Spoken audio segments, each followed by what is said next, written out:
я бы хотел первое слово сказать таким образом, что группа КВВ «Лиепаес Металлург» пригласила вас совместно с моими коллегами на эту пресс-конференцию. И я думаю, это будет какой-то исторический первый знаменательный такой момент, с которого начинается история украинской компании КВВ Групп здесь, на латышской земле. Спасибо. Nodošu uzņēmumu KV Liepājas Metalurgs un šajā gadījumā tieši Igora Kovaļenko rokās, kur uzdevums jau būs nākamais, tātad palaist ražošanu, palaist reālu darbu un jau iespējams nākamā gada nogalē, jo jūs redzēsiet šeit daudz lielākā izmērā krāsnes darbojošas. Protams, process bija, varētu teikt, smags arī, bet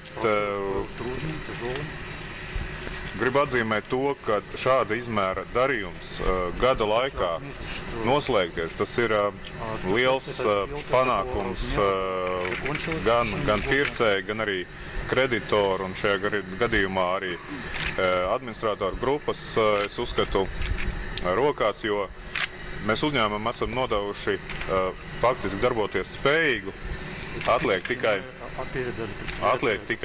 reāls darbs. Tomēr, lai arī darījums bija sarežģīts, mēs nonācām pie konstruktīviem risinājumiem visos juridiskajos jautājumos, un tādēļ, lai arī nedaudz process ir ievilcies, un varbūt mēs bijām optimistiskāki un gaidījām, kad darījumu spēsim noslēgt īsākā brīdī, tad tomēr gada nogalē tas ir izdevies, un šobrīd bez jebkādiem nosacījumiem es varu nodot uzņēmumu, tad vēlreiz Igora Kovaļenko rokās. 29. decembrī investors kļuva par īpašnieku, zemes grāmatā īpašuma tiesības tika reģistrētas ar 107 miljoniem eiro. Tas ir lielākais 2014. gada darījums uzņēmumu pirkšanas pārdošanas nozarē. Man ir prieks, ka neskatoties uz sarežģītu situāciju metalurģijā, jūs visi zinat, uz sarežģītu arī ģeopolitisko situāciju, kāda pēdējā gada laikā šeit Austrum Eiropā izveidojusies. Mums ir izdevies to pabeigt. Arī prieks par to, ka investors ir tieši no Ukrainas. Varbūt tā kā Latvijas patriotam. Tāpēc apsveicu jūs visus un novēlu 2015. gadā šo pozitīvo ceļu turpināt. Galu galā runa ir par 0,5% no mūsu koprodukta. Tas ir tas, kā Finanšu ministrija un arī citi starptautiskie analītiķi novērtē Liepājas Metalurga ietekmi uz Latvijas ekonomiku. Tā kā liela pozitīva lieta, kurai ir jāturpinās tālāk. Paldies! Es gribu nodot Igoram Kovaļenko rūpnīcas atslēgu. Kā mēs zinām, faktiski šeit rūpnīcā ir divas sirds. Viena sirds ir ielas otrā pusē. Tas ir velmēšanas cehs, otrs ir šis modernizētais elektrokausēšanas cehs. Un gribu pateikt, ka acīm redzot ir tā, ka tādas lielas lietas nav vajadzīgas simbolam būt lielam. Tādēļ gribu vēl nodot šīs atslēgas, ar kuru palīdzību varēs iedarbināt elektrokausēšanas cehu un turpināt darbu. Paldies! Спасибо.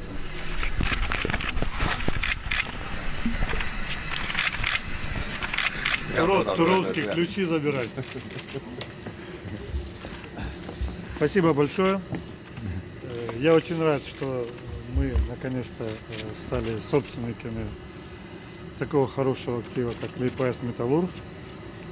Я думаю, что в ближайшее время однозначно, я опять-таки хочу комментировать речь предыдущего оратора о том, что мы обязательно встретимся, когда эта печь будет в рабочем состоянии и производить прибалтийскую сталь, которая, я думаю, так необходима и для региона Прибалтики, и вообще в целом для интеграции в Евросоюзе. И я думаю, что эти символические ключи, но не так часто будете вы видеть, что они передаются из рук в руки, уже они попали в мои, так скажем, руки, которые я постараюсь обеспечить для того, чтобы было хорошее производство, и были рабочие места, и было все остальное. Поэтому, теперь могу только сказать, до новых встреч, когда печка заработает. А заработает она в ближайшее время. Господин Туровский. Я Я думаю, что мы эти ключи должны с тобой совместно наладить производство. Никому не отдавай, потому что дубликаты невозможно подделать. Я хочу сделать такое короткое заявление, которое я уже делал многократно. Да, сделка была действительно серьезной, большой, тяжелой. Она длилась несколько месяцев. Весь этот период времени я находился уже непосредственно в Лиепае, непосредственно на предприятии. И каждое из моих заявлений, которое было в октябре, ноябре, декабре, они вообще-то основывались на том, что мы купили большое интересное предприятие для нас, для группы КВВ. И, естественно, собираемся это предприятие эксплуатировать по полной программе. Рынки сбыта как были, так и они и есть. Естественно, то, что предприятие год и 7 месяцев было вынужденно простое, это наложило и накладывает определенный отпечаток на сбытовую программу. Но я думаю, что оптимистично на этот вопрос смотрю. Оценка металлолома, сбора металлолома, который на сегодняшний день существует, по крайней мере, по статистике, которую мне предоставили, это 1,2 миллиона тонн по году. Это самодостаточно для того, чтобы найти взаимоотношения и работать на непривозном сырье, а на прибалтийском сырье. Будете ли вы использовать 50-й причал в порту? В обязательном порядке, зачем я его купил. Понимаю. Конечно. И скажите, пожалуйста, насколько вот сейчас на ситуацию на нашей металлургии может повлиять экономическая ситуация в металлургии Украины? Ситуация, если вы имеете в виду глобальная на рынке, она всегда меняется. Это как ветер на Балтике. Бывает теплый, бывает холодный, бывает хорошая, бывает плохая погода. В этом я уже летом убедился. Поэтому все зависит от того, какой рынок, высокий, низкий, какой тренд падающий или восходящий.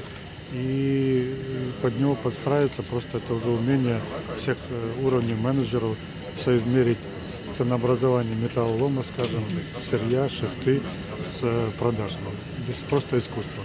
Нужно решать вопрос кадров. Не должны здесь работать гастарбайтеры с других стран, даже несмотря на то, что из Украины. Должны работать местные, я имею в виду с Прибалтики, ближе даже с Эстонии, с Литвы, чем с Украины. И потенциал такой есть. 130 лет истории завода должны в обязательном порядке сыграть решающую роль, и в том числе и в воспитании нового поколения, и в воспитании деток, которые и в школе, и в техникумах, я не знаю, как у вас правильно называется, и в институтах. И, возможно, даже я уже у себя в планах веду такие переговоры с Рижским политехническим институтом о создании какой-то, пусть даже мини-кафедры по воспитанию кадров. А будет ли продолжаться трехсторонний договор между Рижским техническим университетом и МИСИСом? Да, это очень интересная схема, мне они рассказывали, и я не могу вам определенно сказать, что я буду продолжать, я хочу это начать. Если такая традиция была, и она устроит по всем канонам, что мы сможем воспитывать кадры, новые кадры, да, конечно, это однозначное решение и мое, и акционеров будет. Vai līdz ar tagad aktīvu nodošanu prudentības līdzdalību mācāties procesā ir noslēgusies? Jā, tieši tā. Principā tieši ar 29. datumu, kad arī tika noreģistrēts īpašuma tiesības investoram, labi vēl atsevišķi, tā teikt, detaļas un nianses vēl janvārī bija jāpalīdz, bet principā mūsu darbs ir pabeigts, investors ir atrasts, uzņēmums ir pārdots.